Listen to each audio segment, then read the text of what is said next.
This will be more remembering little things through the years. When we still lived at Grandma's during the First World War, there was the deadly flu epidemic, and I had the flu, and I remember my bed was by the living room window that looked out over the railroad, toward the railroad track, and Grandpa fired at the mill, so he apparently told the engineer that I was in bed there and sick, because when they switched, he'd always toot the train whistle and wave to me, and I kind of look forward to that. And just last year, my brother Ken was talking about things long ago, and he said that it was at that time that I almost died with the flu, and he decided he was going to be a doctor. Well, in all these years, I'd never heard him say that before. And he was a good doctor for a good many years. Alice Hellwig lived down the block from us, and she used to sew for my dolls and play dolls with me, and she was still in high school. And the first and second grade room in the old school building was right adjacent to the library, and there was a door that opened from our room into the library. And I had long curls, and my mother always tied a hair bow, but it was a pretty bow. And one day it came untied, and Miss Reese tied it, and I untied it because she tied a cat bow, big bows with no ends, and I didn't want that.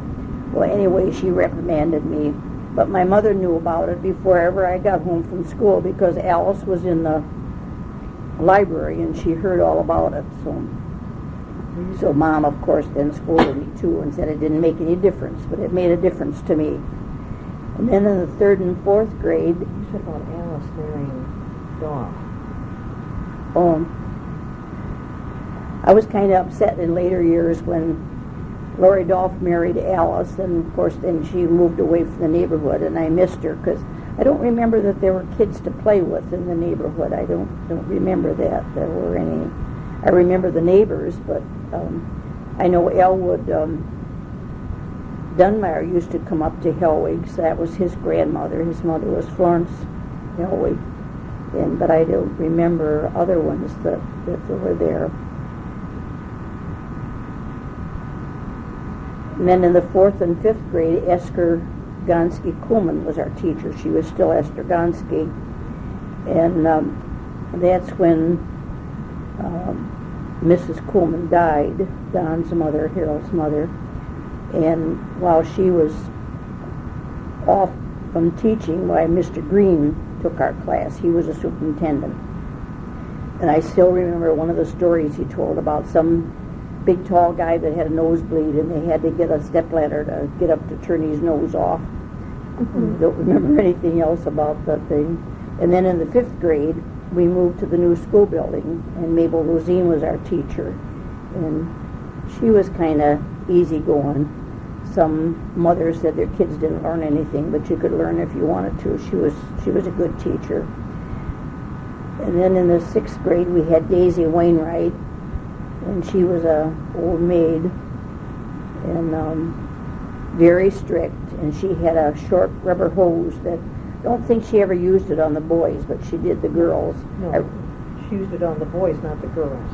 Yeah, did I say that you said it way? Backwards. Okay, well, I said it backwards. She used it on the boys and not the girls. But that was the year that my mother went to Europe, and she brought me back a two-pieced knit dress. I never did like it very well, but for some reason or I got shook up, and I think Daisy just about shook me out of the top of it. And then in the seventh grade, that was Bernice Contock, and Chuck Reimers was born that year. That's about the only thing I remember that was eventful. Then in the eighth grade, we had Dora Kuhlman, and of course she was a strict teacher, but a good teacher. And in high school, we had Miss Schlesman. I don't think she was a very good teacher, but she had real pretty clothes. Marie Schlesman was from Clyde. And Peyton Kuntz was our science teacher, and he'd look right straight at me and call me Grace, and I wouldn't answer him because my name was Sara Grace, and there was a Grace Damschutter in the class, so that upset him, so I'd usually get sent to the study hall. Norm Damschutter got sent to the study hall a lot of times too, but I don't remember why. And then, of course, my junior year, I went to Dallas to school, and I stayed with my grandmother, who lived right across the street from the private school. And that was a whole new way of life, but I enjoyed it. I still correspond with one of the girls, Ruth Rickenstein. Her father had the largest lumber yard that side of the Mississippi, and they were very wealthy. They had a big home out in the country, and he had a chauffeur, and his wife was the cook and the housekeeper and that. And Al would pick us up at school, and two of us would ride in the front seat, and they didn't mind sitting up next to him. Or when we got home, I think her name was Elsa, and Elsa took care of our uniforms and our shoes and did the cooking. And I always wondered in the dining room how Elsa knew when they wanted something, but I found out after a while that there was a button under the carpeting that Mrs. Rickenstein would just step on that button, and it rang the bell in the kitchen, and so then the maid would come in. Francis was my age, Ruth was a year younger, and Jake was a little boy. And I understand that Jake has a big family. In Ruth's last Christmas card, she said there were 45 of them in that family, so he must have been a good Catholic. Ruth didn't have any, and Francis had 2 daughters, I think. And Carroll Boys School was about 2 blocks down from the girls' school, and that was a new experience, that you invited the boys didn't invite you to the dances and the parties and things that you had at the school. I remember most of the teachers. One especially was Miss Trent, that taught history, and she lived in one of the cottages on the campus, so we went over and sat on the floor in her living room for our history class. Miss Hightower was the math teacher, and Bianca Plotch was a French teacher, and after the first day, you weren't allowed to say any English in class. You had to use French words. And I used to be able to speak and read it, but you lose it when you don't do it. But when I went into nurses training, of course the nuns were from Montreal and spoke French, and the one day they were telling something that was kind of funny, and I laughed. And that was the first that Sister Moquin realized that I could understand what they were talking about when they spoke French.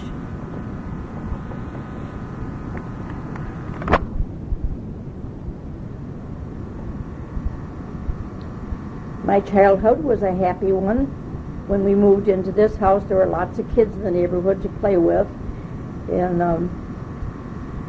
my mother always said I was dragging them in the house to wash them. So I didn't know I was so clean, but she said that I was. And my dad used to say, you're either the cleanest or the dirtiest kid in town. He couldn't decide which. But we used to roller skate all over town. And Matt Bader, the shoe cobbler, lived where Eddie Hennessy's lived.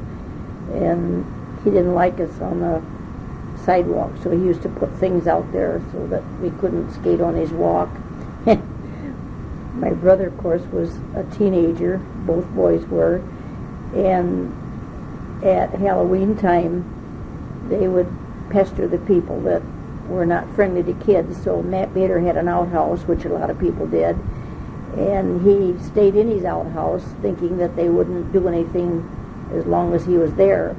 But surprise to him, they tipped it over with him in it.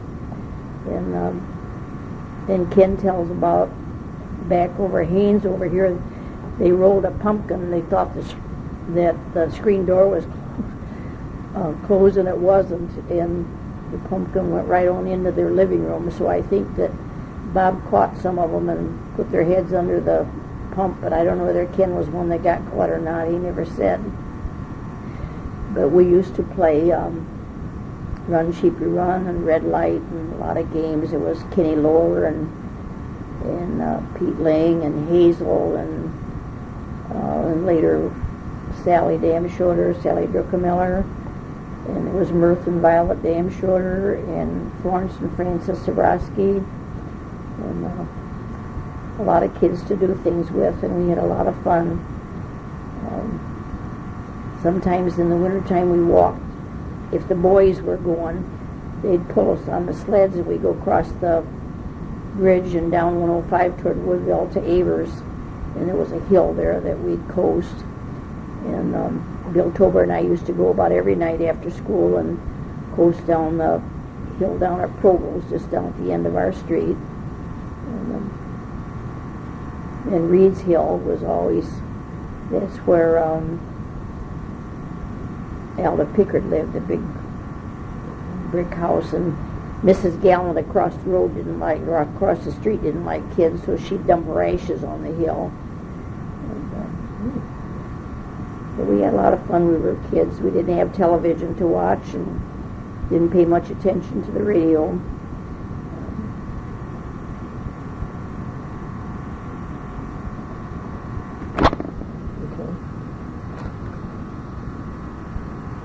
Elmer Damshotter had the Welcome Inn restaurant, and of course, Clista was younger than I, Norm was my age, and Beatty was older, and a lot of times we'd go and wait for them. They had to work in the restaurant, and we'd wait for them to get through, and then we'd walk down to the ball games at the school. And what the rest He was selling lemonade. Selling lemonade? Oh, and when we were teenagers, Jeanette Niss lived where Clary Eggert lived, and her mother made lemonade, and we had a stand out there on the curb, and we sold lemonade. Many's the time that we grabbed the money box and run, because that corner was different than it is now. It was much more treacherous, and there were a lot of accidents there. But my dad always laughed because we charged more for the new cars than we did for the old cars, and Dad always said, well, the guy with the new car had less money than the guy with the old car. And then we'd spend the money either at 4-H camp in the summertime, or else Forest Park was booming at that time. They had a roller skating rink and all kinds of rides and stuff like that, dance hall and everything. So Mr. Niss would take us out there on the weekend, and we'd spend our hard-earned money.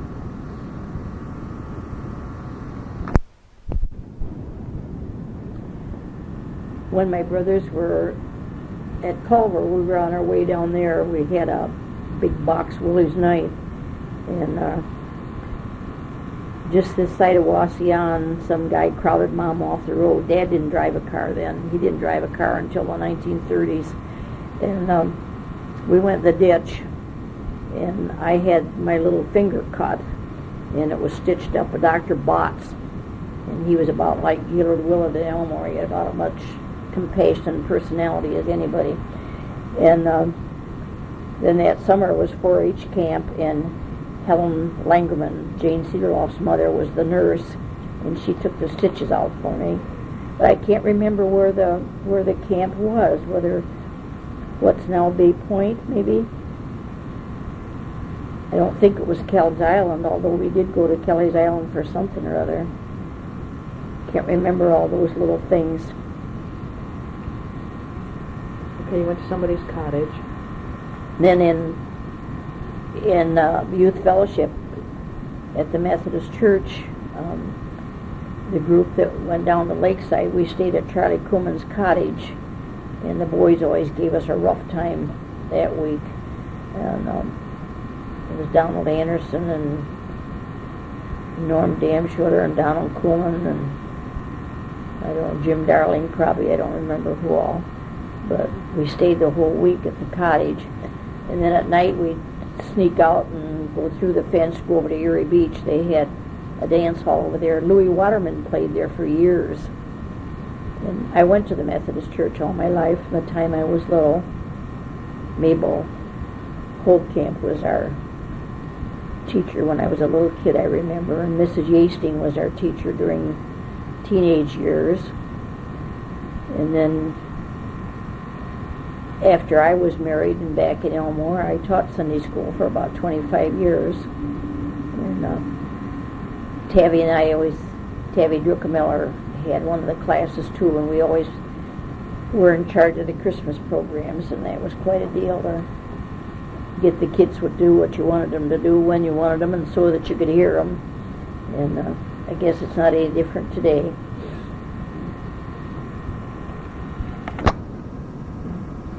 Our Christmases were much like you kids probably remember yours, that we had a fire in the fireplace and always had a real Christmas tree. And I don't ever remember having candles on the tree. We had lights, but I don't ever remember candles. If we did have them, I don't remember it. And usually we got one thing that was special and then a lot of other things. I remember when my brother John was in manual training, he made a big dollhouse. It was open in the back, and I had a lot of real nice furniture for little upholstered dining room chairs and living room furniture and little lamps on stands, and I don't know whatever happened to it. You wonder sometimes what you do with things. You should have kept them. And my last doll was a Bilo baby doll, and I said it looked like Mr. Vorse. Dorcas was my age, and Mr. Vorse worked in Genoa with the car dealers. And as I said, my dad didn't drive a car, so he took the streetcar to Toledo. And one night when he came home, he said, well, Sarah Grace was right. She said, that doll does look like Mr. Vorse. That was the first time that he had known who he was on the streetcar, but he recognized him from what I said about the doll. And then one year I remember I was a teenager when all I wanted was high-top shoes, and my mother just had a fit. And I said, well, that's all I wanted.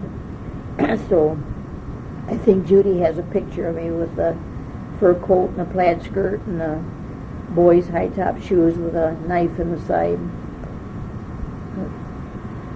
That was about as crazy as I ever got, except that I had a red crepe Sunday dress, and we were shopping for a spring coat, and usually we went to Joseph's in Fremont, and they had an orange coat with a fur collar, and I just loved it. But my mother said I could not have an orange coat with a red dress, so we didn't buy that coat. But we went to Toledo at Lion's Store, and they sold the same things that Joseph did. So she either had to get the orange coat or else I wouldn't have any. So I had an orange coat and a red dress. I thought it was pretty.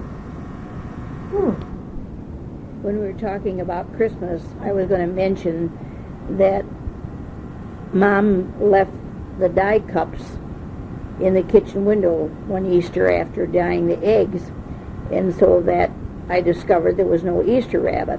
And I said, well, if there was no Easter rabbit, then there was no Santa Claus. And she said, well, how do you think you get all those presents? And I said, well, you go to the store and you charge them, which was probably the truth. You ask about my first job. I didn't work until after I finished training and had my first job.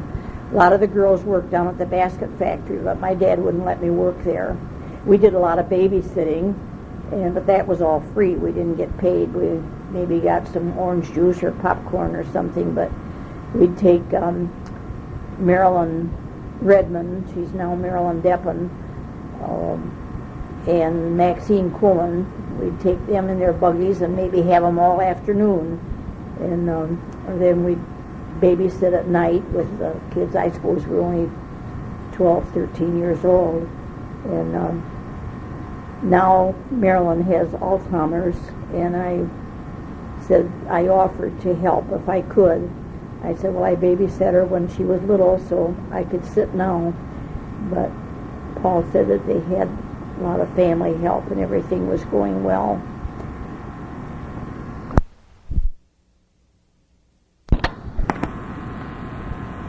When I went to Hockaday, we had to have 5 years of language, and I had 2 years of Latin here from Emma Banning, and I started Cicero, but I just couldn't abide that. So I took French from Bianca Plotch that first year, and then when I came home in the summertime, I took second year French from Mrs. Green, tutored, and I passed the exam when I went back. So then I took the third year of French, so I got my 5 years in. Okay, while you were at school, your dad got his first car. Oh, and then while I was at school, Dad started driving a car, and I think his first car was probably a Chevy Coupe. But anyway, when I was taking that French class in the summertime, I also was going with Mel from Woodville. So I'd go a little early, and I'd run over to Woodville. He was working on a farm out, I don't remember the first name, but it was Amsh's anyway. And I'd run over quick to see Mel, and then I'd come back and go to French class. You ask about a movie theater. Well, years and years ago, when I was little, there was one where the Flower House is now. Anderson's had a movie theater, and I don't remember how long that was there or what happened. But then when I was later, like in junior high and high school, we used to take the streetcar over to Oak Harbor and go to the show over there on Sunday afternoon. I had always thought I wanted to be a kindergarten teacher, but when I graduated from Hockaday, that was during the Depression, and Ken was in medical school, so Dad said that he couldn't keep two of us in college, so that was why I went into nurses training. And I had thought about going to Ann Arbor, but I said, no, I don't want to go so far away from home again, so I went to St. Vincent's in Toledo, and after 3 years, graduated, and my first job paid $90 a month with board and room, and it was at a hospital, city hospital in Detroit. Ken was driving ambulance there, and he said they needed nurses in the obstetrics department, so that's where I went, and I worked there until I was married, and then I came home. You ask if we had family traditions. I really don't remember any, other than when it was our birthday, we could have whatever we wanted special, so I always had meatloaf and baked potatoes and fruit salad, fresh fruit salad, and chocolate cake.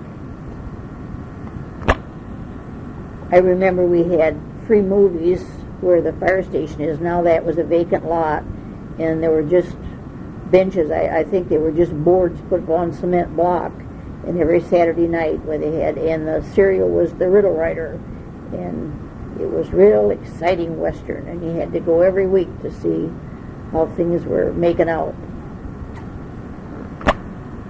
You ask if the boys had cars when I was young.